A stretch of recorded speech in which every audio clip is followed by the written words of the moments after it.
All right, you guys, it's week 2. It is Wednesday. We're talking about where to go once you've hit your approach shot.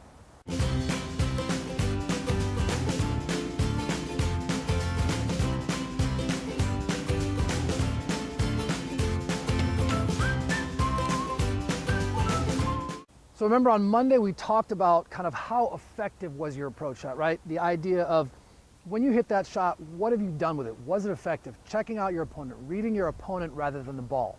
So today you got to understand what you're supposed to do. So super simple, you guys, if you hit a good approach shot, I want you nice and tight to the net, right? Get really right up in there. I mean, I want to be almost to the point where I can touch the net with my racket.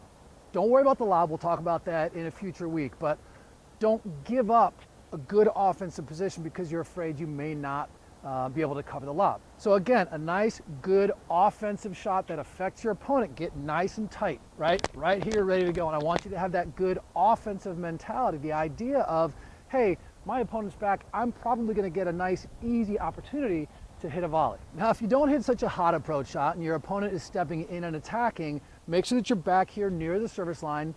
Again, try to be inside the service line, not behind it. And get really, really down low, right? You're gonna be playing some defense. You gotta kind of be ready to scramble. So you're gonna be down here, hunkered down nice and low, ready to really just scramble and react to what happens to you. Now, remember, we talked in week 1 about the idea of keeping the ball ahead of you as opposed to going cross court. I'm a little bit off now just because of the way the cameras are set up, but just keep that ball in front of you. So again, when you're hitting, if it's nice, if it's a good approach shot, get in nice and tight, get ready to kind of pop that offensive ball, have a nice offensive mindset. If you don't hit such a good approach shot, back here near the service line, down really low, ready to hunker down and play some defense, kind of in that defensive mindset. So as you guys are going through this stuff, I want you to continue to consider angles and position and how things set up on this court, this idea of reading what's going on the other side of the net. There are going to be times, certainly, when your opponent has some open space, but if we can kind of limit that, and we'll talk a little bit more about this later, but if we can limit the easy shots, right, and let them have the hard shots, fine. So make sure you guys are caught up. Make sure you guys are looking at these different opportunities, these options, these angles, these things that can happen based on your transition. Remember, this whole series is talking about volleys.